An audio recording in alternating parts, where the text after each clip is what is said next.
Et freit mi leivelü, dat ik ju wie een Wittgen wat vertellen darf. Et is een Vertelsken von Tons Mehring ut dat Buch Lach es mal. Gymnastik. An een Abend kommt Vater Job nach Hussein und sagt: Mama, ich bin late.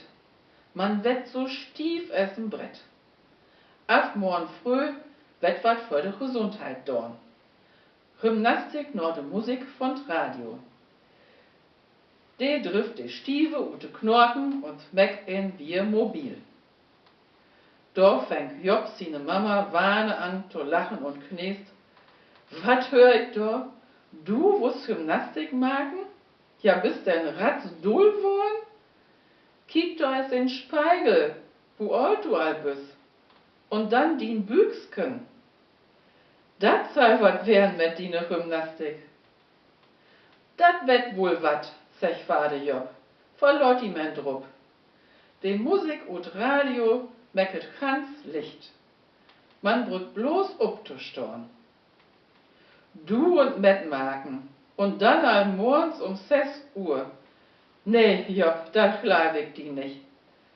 Düsse Tiet schlöpfst du doch noch essen Bär. Und dann dreist die auch noch ein paar Mal in Berre knürgelte Mama. Aber Mama sei doch wannes dat Knürgeln verkorn. Den annen Morgen springt Vater Job kort vor 6 Uhr ut dat Bär. Drückt dat Knöpfchen an Radio, ritt dat Fenster los, stellt sich dafür und fängt mit der Gymnastik an. Düvel noch mal, denkt Mama. Wer dat dacht? Was sagst du nu? Fragt Vater Job seine Mama, es die Gymnastik vorbei was und he sich heel schlapp in de Kissen fallen wird.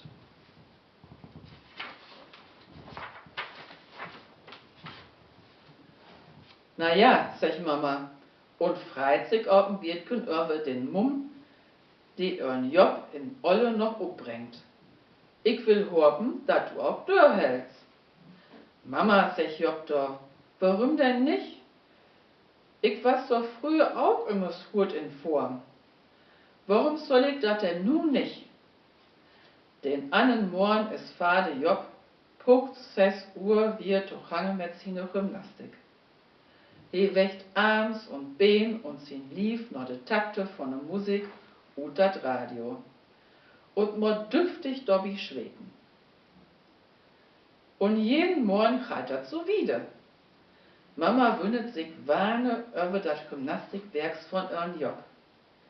Jeden Morgen steigt he vor dat losse Fenster. Und kein ein kann ihm von der Gymnastik abholen. Eins morgens denkt Mama, also dat mit der Gymnastik von use Vater, dat reit doch nicht mit rechten Dingen to. Da mott doch noch wat Rechtes stärken. Und sie will sich de Saat es nachhorn. Es ihren Job nu so schön mit der Gymnastik am Doch ist, steigt sie up, schlickt sich noch ihren Job hin, stellt sich echte und lurt es durch dat Fenster. Und wat mein je wohl, wat se do süd? In dat Hus tiem Öre, in dat vor ein paar Werken so'n kurantet jungen Wichken in trocken was, steigt auch dat Fenster los. Und dort rechte, meckt dat Dänken, bloß mit so'n kleinen Büchsken anlief, auch Gymnastik. Mama schlickt sich ganz sachte wie in Berre durch und denkt, ja, nu wundert mich gar nix mehr. So, Leivelü, heut ju wat Fucht.